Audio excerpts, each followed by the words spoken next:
I'll start it again. Do you think this is good? Mm-hmm. Okay. Well, first of all, thank you for joining me. Yeah, of course. Do I have your permission to record? Yes. Oh, good, thank you. So, maybe you can first introduce yourself. You're Astrid from Denmark? Yes. Right? All right. I will say a little bit about myself and where I'm from.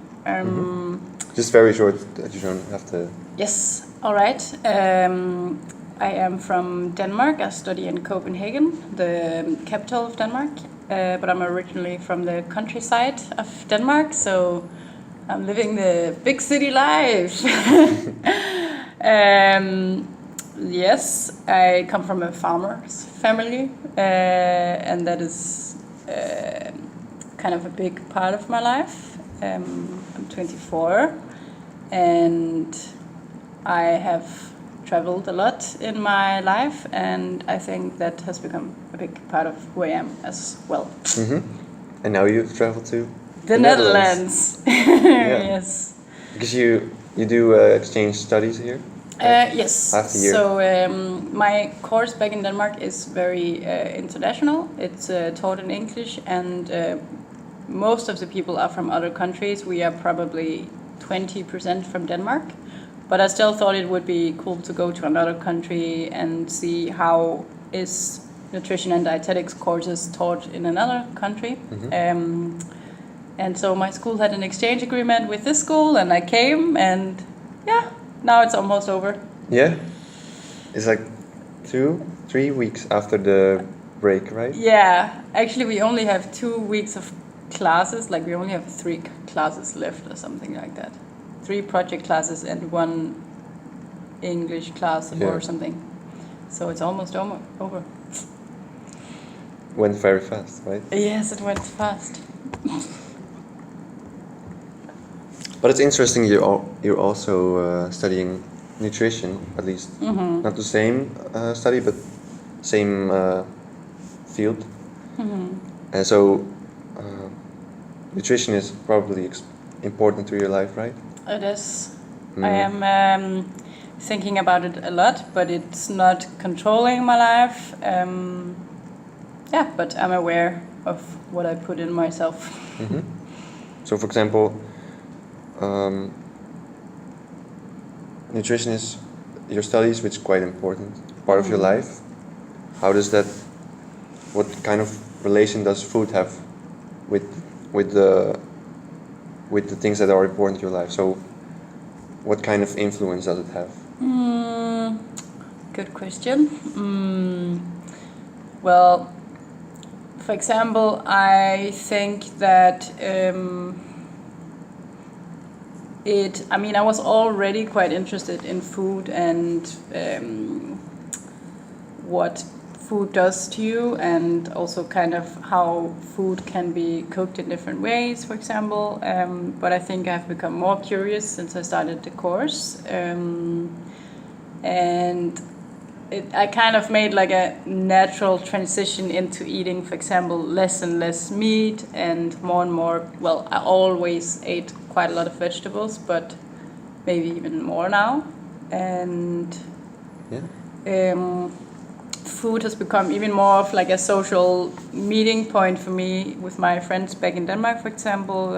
We really like to arrange parties where food is like the main point. Of course, also mostly alcohol, but food is it's also always have to be there. Yeah.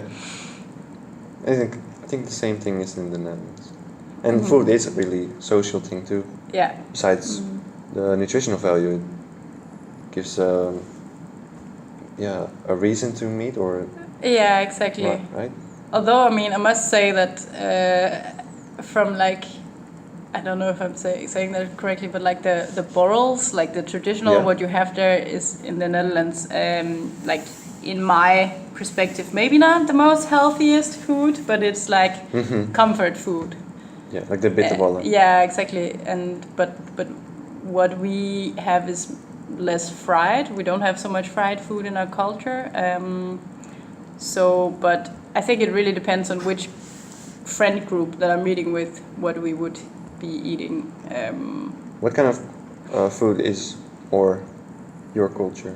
So not fried food, but Yeah, what is very Danish? Potatoes are definitely a staple. Just comes from Danes being originally all farmers, and potatoes, cabbage, meat. Usually some kind of piece of meat, either minced or like I don't know, prepared in the oven or something like that. And with some kind of gravy on the side. I think kind of similar to Dutch food to a large extent, and we also eat super much fish. We eat herrings as well, but not raw in the same way. We usually have them either smoked or marinated. You know, like the ones in the jar with, like either like a curry or just like vinegar or something like that. But I think we traditionally eat quite healthy, but we have very simple food groups. And just later, what do you mean? Simple food groups in terms of like, food groups are basically all the same. Like it's just very much like one type of carbohydrate, one type of meat, and then vitamins and it's just I think the same as here. pretty boring usually. It's called I think 3-component meal. Very focused traditionally on macronutrients, and it's only later that now we think of the micronutrients. Yeah. So yeah. But and you already said that it's a lot of healthy food, right? Yeah, I think in general we eat quite healthy in the sense that it's natural products usually, and the traditional diet is not hyper processed or anything, but of course it has changed a lot, and it's probably different from family to family. I mean, my mom, she's a physiotherapist, so she was very focused on health always, like low sodium, relatively low fat as well. Not that fat is dangerous, but still. And from us being on the farm, we would have like the ingredients for our meals, not all of them, but many of them just outside. So, but it's definitely not the case for everyone. Like one part of my family lives in another part of Denmark, and I mean they will have to buy everything, and so a lot of it is processed. Yeah. And so when you say healthy, how do you define healthy or being healthy? Being healthy. When do you say that person is healthy? For me, it's easier to relate maybe to health in terms of when do I consider myself healthy? And I think that's when I feel like I am. Now it sounds like I am some kind of psychopath, something like that. I'm mentally stable. That like I feel like I'm okay in my head, and I don't feel overly stressed, and I feel like I'm motivated to do the things that I need to do. And because when I am motivated and don't feel this stress, I am able to make healthy food choices. Because I can definitely feel like if motivated for what? Motivated for life in general, or the studies, for example, or if I'm working, then for example, for that. So getting enough sleep and preparing meals that for me I consider healthy. So for me that would be foods where I have to focus a lot, for example, on the iron content, because I am iron deficient. I'm not anemic, but somehow I have trouble taking up iron in my body. It has always been like that. So if I don't focus on that or don't take my supplements, I will just like I will be even darker under my eyes, and I will be sleeping in the classes. So, yeah.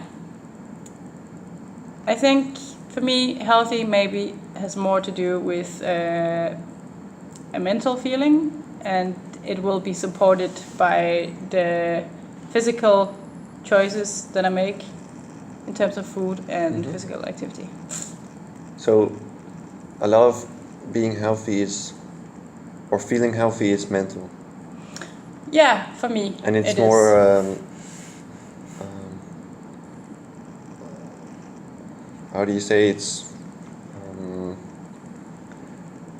understand, supported by your physical health. Yeah, exactly. Is that what you're trying to say? I think what I'm trying to say, it's like it's interconnected, so it could be both ways. Like if I don't feel that I make good choices in terms of food and physical activity, it will affect my mental health as well.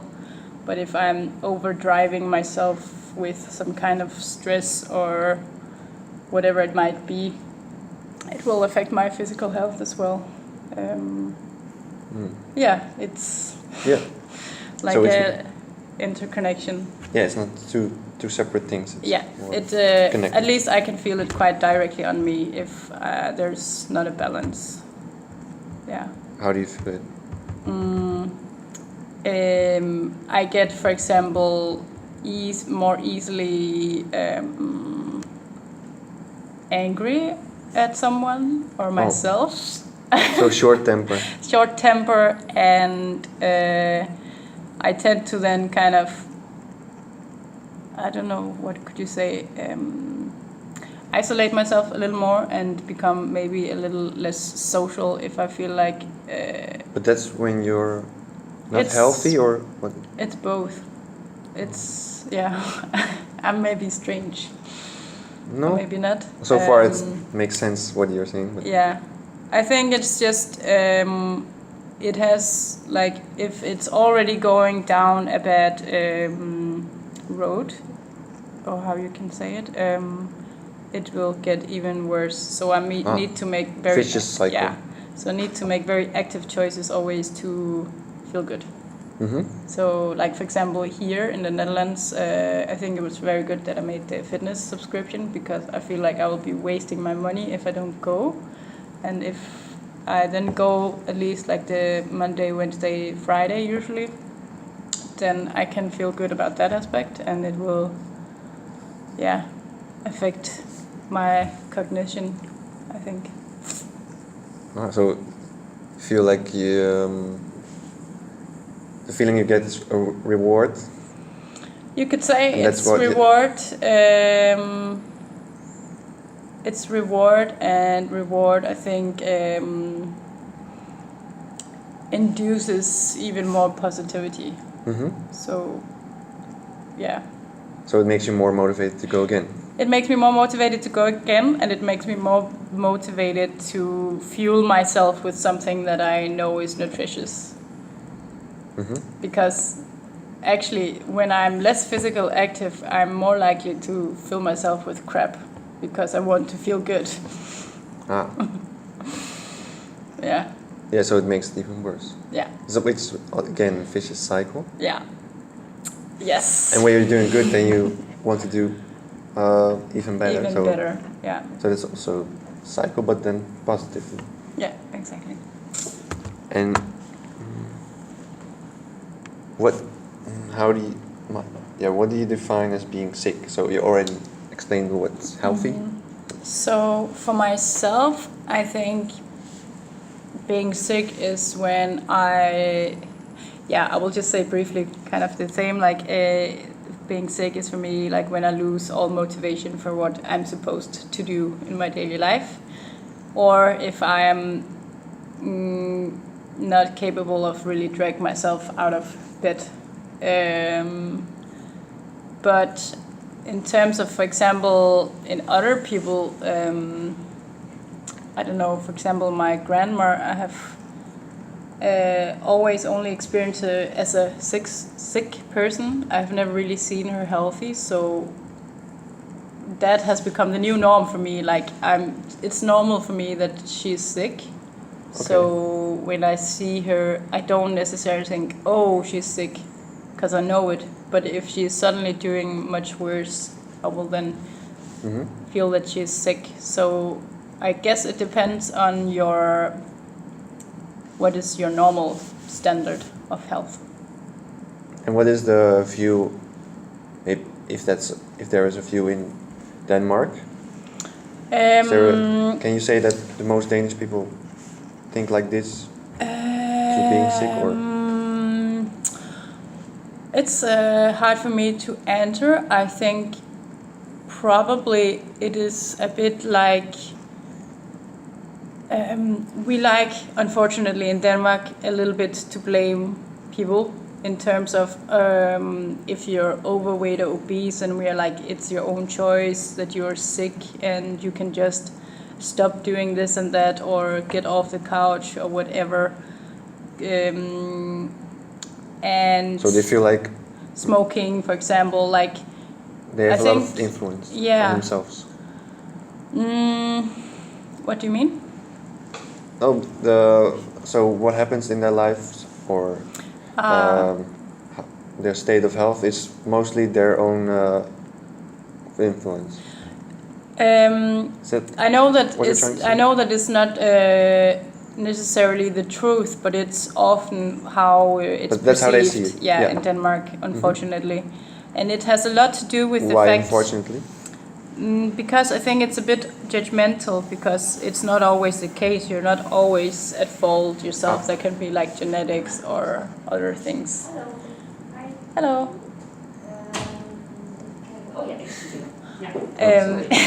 It's okay. But I think it has to do with the fact that if you're sick in Denmark, you're very well supported by the state in terms of finances, and you get paid and these things. So that leads other people to feel like, oh, they're getting a lot of money, and it's my money, my tax money, that I'm paying this person who's basically just being sick because he or her doesn't want to work, or for example. Right. So there's a lot of this kind of mentality, which is I think super sad. So it's not really accepted or convenient to be sick. It's accepted because the system allows it, but there's being more and more but the restrictions healthy people, they on it. See it as inconvenient. Yeah, they see it as inconvenient, exactly, because they feel like they are the ones putting in the hours in society. Yeah. That is very generalized, but I think to a large extent. I think that's very like most Western countries. Yeah, I think so.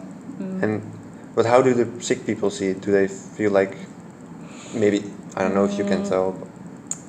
I probably cannot really answer that. But do they feel like they are like I think some of them might have the feeling that they are a what is the word? Leech or something? Like they're profiting off the system. Yeah, like they're, like a person with a, what's it called, like an iron ball that they're drinking. Yeah. Like I know the German word, a Hemmschuh. I don't know, predicament or something like that.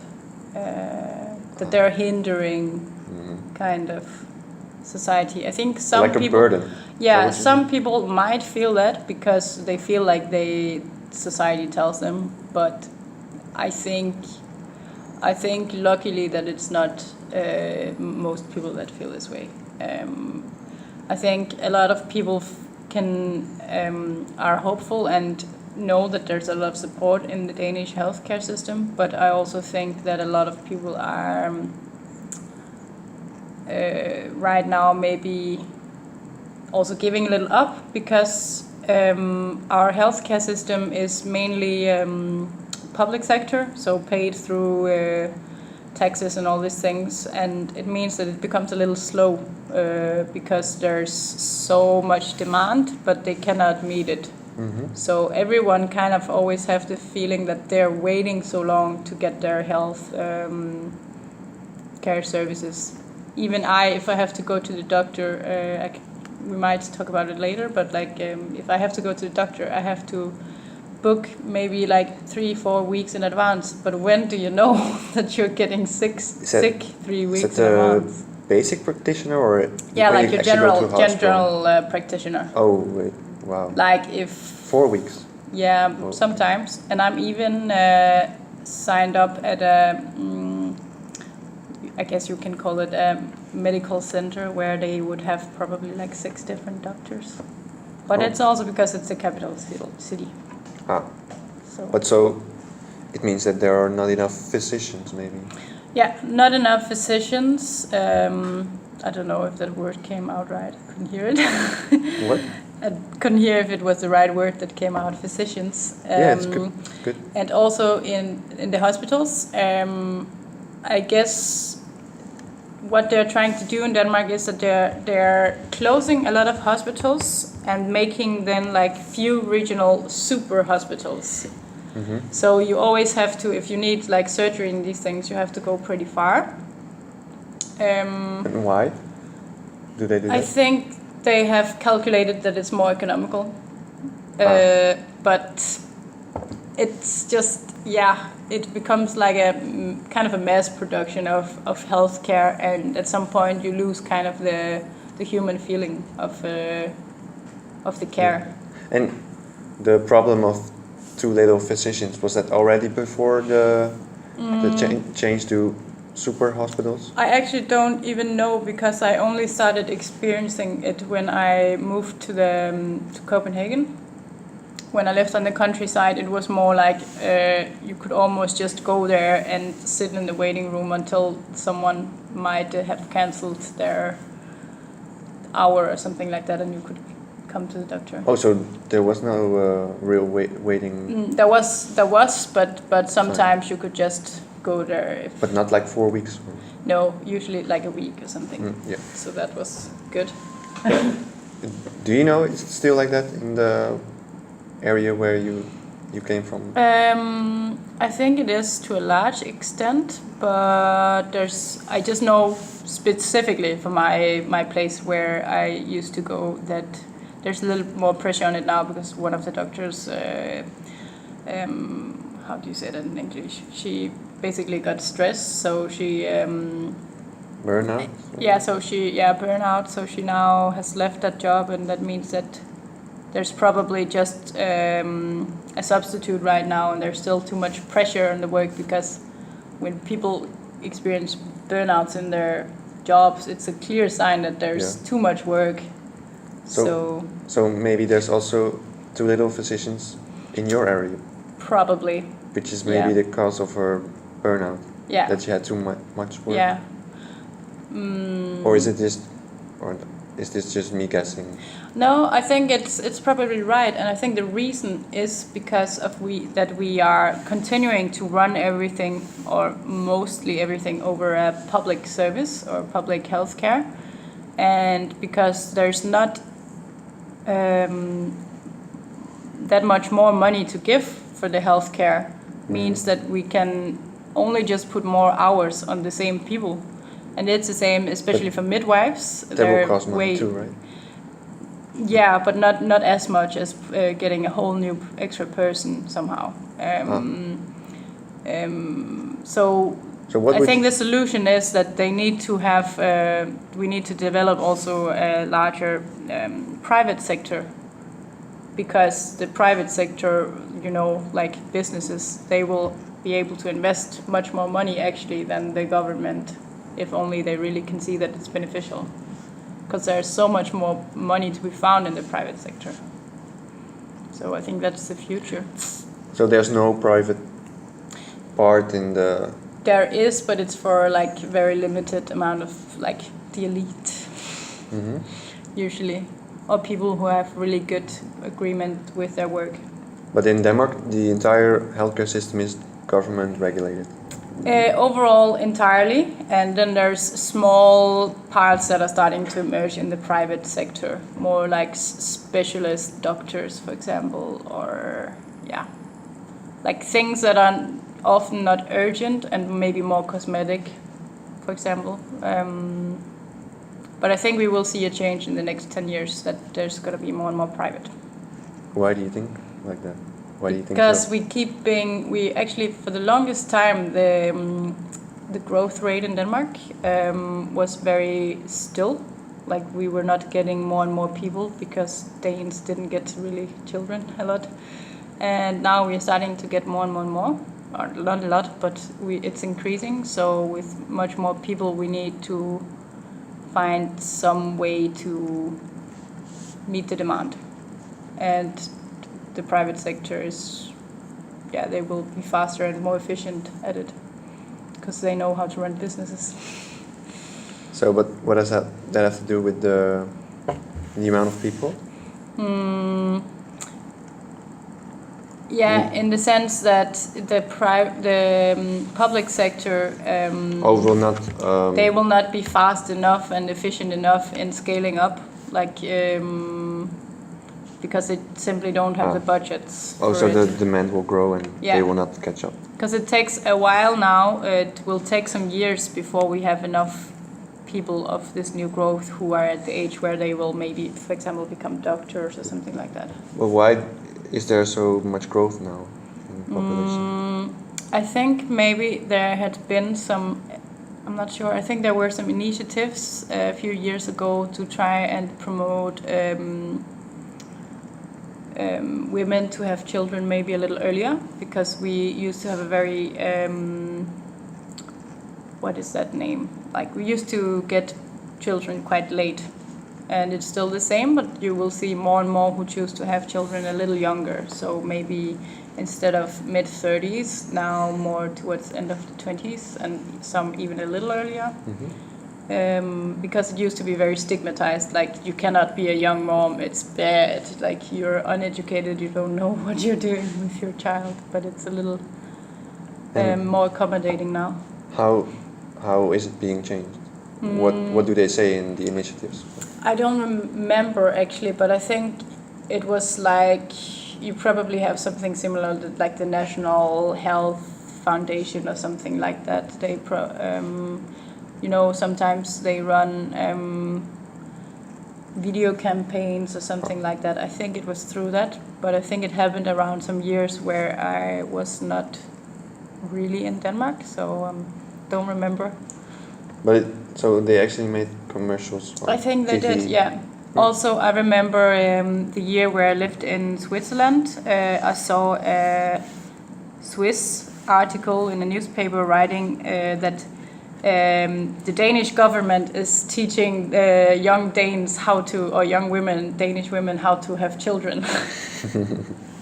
And then it explained the whole thing that we used to get children with like 38 or something like that, where it's almost too late. So that was the average? No, age? it wasn't the average, but there was just so many in that age range. Oh yeah? Yeah. That's late. Mm-hmm. I think it's maybe 29 or something now, I don't know. Oh, that's a lot. I'm younger. not sure. I will find it afterwards, I think. Okay, thank you. We can still talk a bit more. I don't know if I don't mind if we go a bit over time. It's up to you.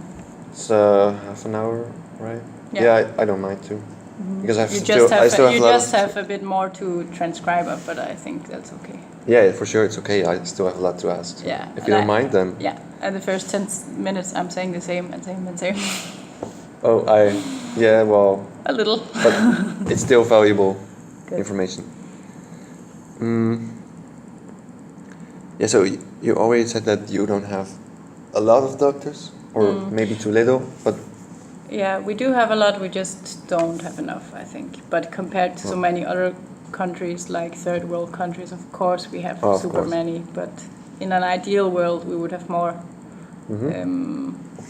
Because I don't think it's ideal that, like, let's say, and this is very personal now, like I used to get bladder infections, or UTIs I think it's called, quite often.